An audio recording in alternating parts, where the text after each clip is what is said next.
Hello guys, welcome to new video. I hope आप सब अच्छे होंगे, आप सब अच्छा कर रहे होंगे।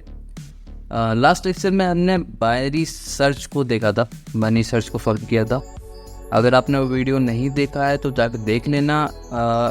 इससे अच्छा मतलब इम्पोर्टेंट वीडियो है वो, मतलब इससे पहले देखना ज़रूरी है।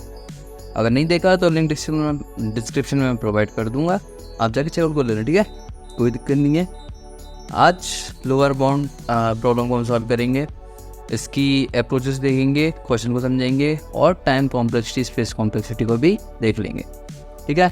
चलो बिना कोई देरी के फटाफट हम क्वेश्चन समझते हैं।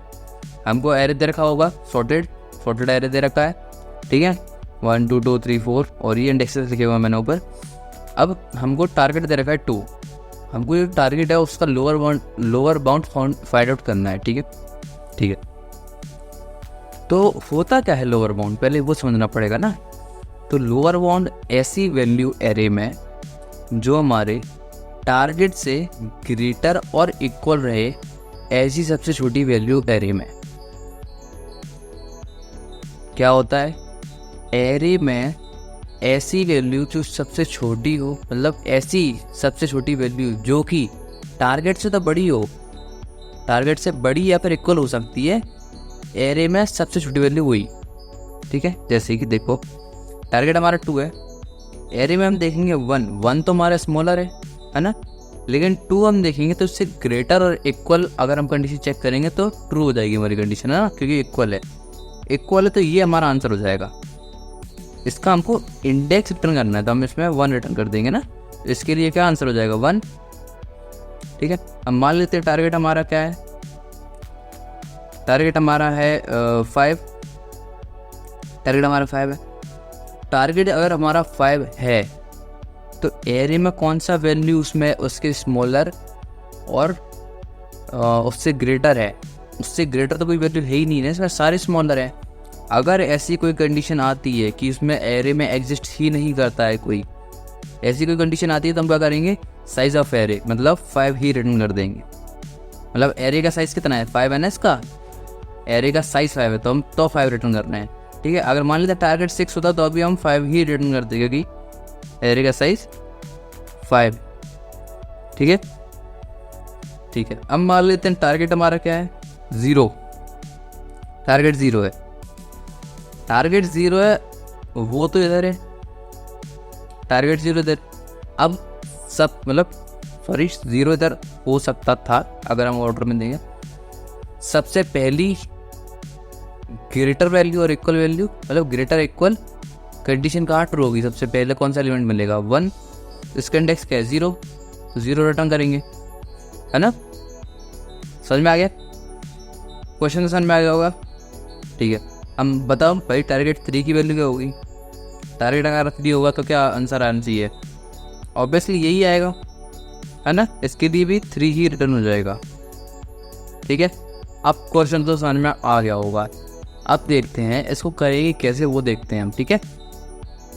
देखो अप्रोच हमारा बाइनरी सर्च, ठीक है, बाइनरी सर्च लगा के लीनियर में तो कुछ करना नहीं है, सिंपल क्या करना था, देखो एरे बना लेते हैं ना, और लीनियर तो मतलब अगर इतना एरे की क्वेश्चन कर चुके तो लीनियर तो मेरे हिसाब से लगता नहीं इसमें कोई प्रॉब्लम आएगी। इफ अगर आ रही है तो भाई पहले एरे के क्वेश्चन और सॉल्व करो, तब ही जाके आप ये क्वेश्चन सॉल्व कर पाएंगे, ठीक है। लीनियर में अगर लोअर बाउंड हम निकालें, मान लेते हैं इसका टारगेट हमारा 3 है, ठीक है, टारगेट हमारा 3 है, टारगेट 3 है, ठीक है, अभी के लिए मान लेते हैं, या फिर 2 मान लेते हैं, 2 ज़्यादा बेटर है क्योंकि 2 ज़्यादा बार आ रहा है तो ज़्यादा अच्छा रहेगा, ठीक है। टारगेट हमारा क्या है 2, ठीक है। अब देखो तुम, अगर लीनियर सर्च मैं करूँ तो मैं लूप स्टार्टिंग से लेकर एंड तक चलाऊंगा और हर वैल्यू कंपेयर कराता जाऊंगा, जहाँ भी सबसे पहले हमारी ग्रेटर और इक्वल वैल्यू मिल गई तो हम उसका इंडेक्स रिटर्न कर देंगे, अदरवाइज हम size of the array return कर देंगे। तो ये कोड बहुत सिंपल है, आप एक बार लिख के सबमिट कर लेना, अच्छा से कोई दिक्कत नहीं है, आराम से इंडेक्सेस लिख लेते हैं इसके। चलो तो लीनियर तो छोड़ो, बाइनरी सर्च देखते हैं। पर बाइनरी सर्च में हमारा जनरल सिंटेक्स क्या था, फिर सबसे पहले हमको क्या करना होता है, 2 पॉइंटर लो और हाई, ये हमारा सबसे पहले काम होता था, 2 पॉइंटर मानते थे हम लो और हाई, ठीक है। उसके बाद क्या कर देते हैं, मिड निकाल देते हैं, है ना। चलो मिड भी निकाल लेते हैं। मिड यहाँ पे आएगा, ठीक है ना। क्या होता है mid, low plus high divide by 2। तो करोगे ना इंट वैल्यू के लिए यहीं पर आएगा, ये 5 divided by 2 is 2.5, but int value है ना तो 2 मिलेगा, ठीक है। अब देखो हम क्या करेंगे, मिड वैल्यू से कंपेयर करेंगे, कंडीशन लगाएंगे। इफ हमारा जो टारगेट है अगर वो ग्रेटर या फिर इक्वल है, इसका मतलब ये चीज़ हमारी कंडीशन ट्रू, मतलब अगर इस पॉइंट पर है, देखो ग्रेटर देन इक्वल टू किस चीज़ से, हमारा मिड से, है ना, मिड से। अगर ये कंडीशन ट्रू होती है, इसका मतलब हमको आंसर मिल गया हमारा ग्रेटर है इक्वल है, इसका मतलब आंसर मिल सकता है। ये हमारा आंसर हो सकता है, अभी हुआ नहीं है, हो सकता है। जैसे कि देख रहे हैं ना इसमें कि ये आंसर हमारा है नहीं, बट ये कंडीशन को ट्रू कर रहा है, कंडीशन को सेटिस्फाई कर रहा है ना इस पॉइंट पर, ठीक है। अगर ऐसा है तो हम क्या करेंगे, इसमें अपनी आंसर को भी जो पर्टिकुलर आंसर है उसको हम स्टोर करा लेते हैं। तो हम कहेंगे आंसर इज गज टू, इसका जो इंडेक्स है, क्या इंडेक्स है, 2 इंडेक्स है इसका, 2 हम स्टोर करा लेते हैं अभी के लिए, ठीक है। अब बोलेंगे कि हाई को हम मिड -1 कर देंगे, क्यों, क्योंकि इससे बाद में जो वैल्यू है उसका सारी ग्रेटर होगी 2 से।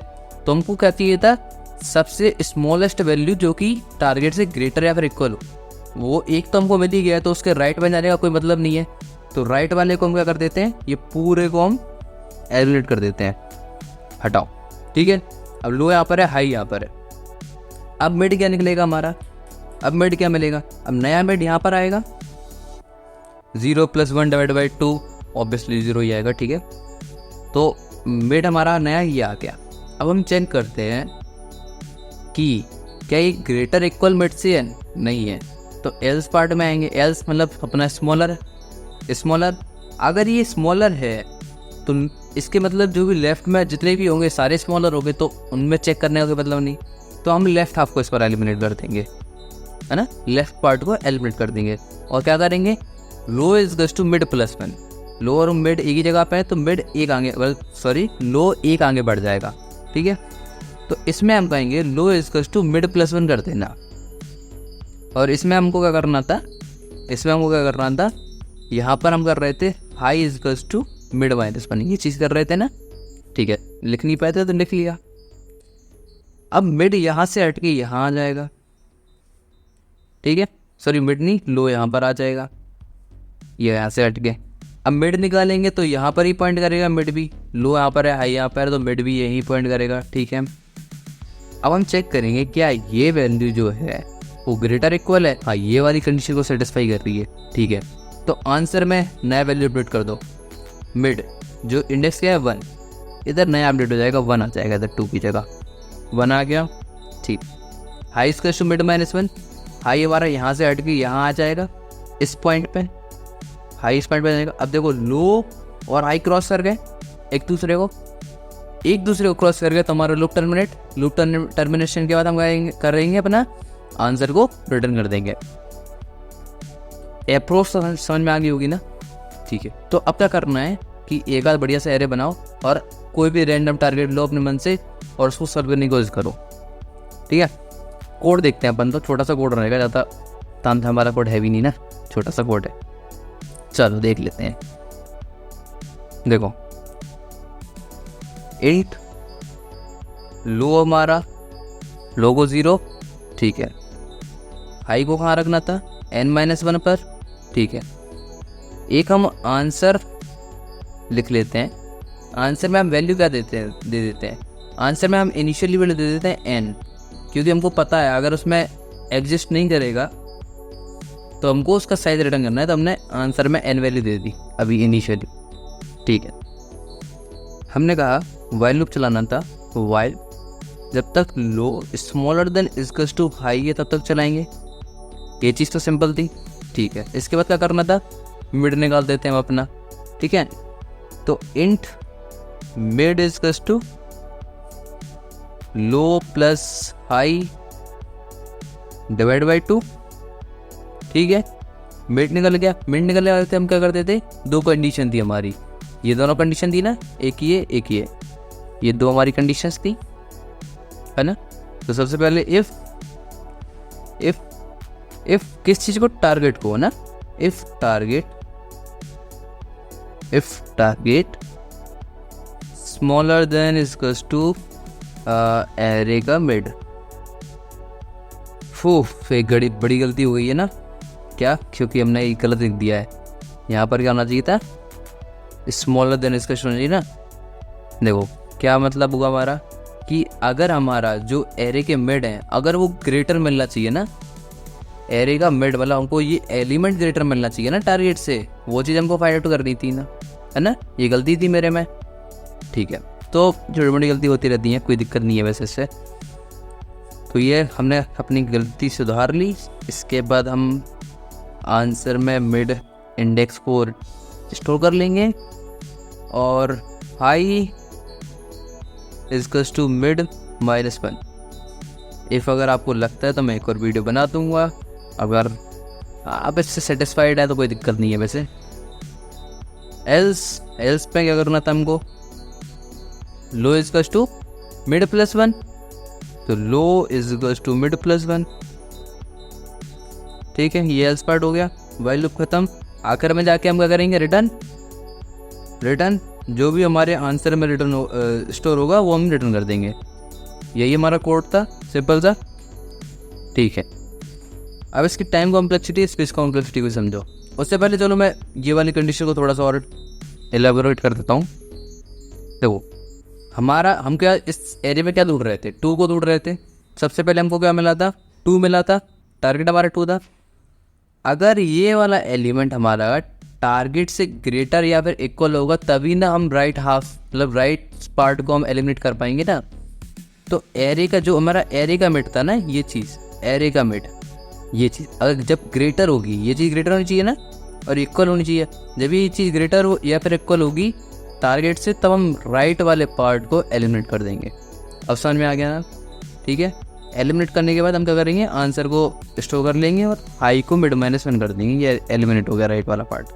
एल्स अगर ऐसा नहीं है, स्मॉलर मिल रहा है, तो लेफ्ट वाले पार्ट को एलिमिनेट कर देंगे, ठीक है। तो आई होप आप समझ में आ गया होगा। टाइम कॉम्प्लेक्सिटी, स्पेस कॉम्प्लेक्सिटी समझ लेते हैं अब सीधा।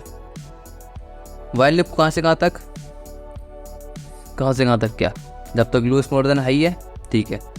तो मैंने कल ही समझाया था कैसे आधा एलिमिनेट होता जा रहा है, हर एक स्टेप में आधा एरे एलिमिनेट होता जा रहा है। इस तरह भी बचा है उसका लगभग लगभग पूरा आधा ही एलिमिनेट हो रहा है हर बार। तो हमारी टाइम कॉम्प्लेक्सिटी क्या हुई, log n, ठीक है।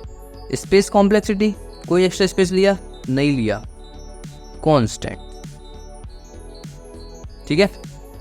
सो आई होप आपको ये समझ में आ गया होगा। सिंपल सा वीडियो था, छोटा सा वीडियो था। Thank you so much, have a nice day. पढ़ते रहें, लिखते रहें। अगर नहीं आया तो फिर से देख लें वीडियो को। Good day, bye bye.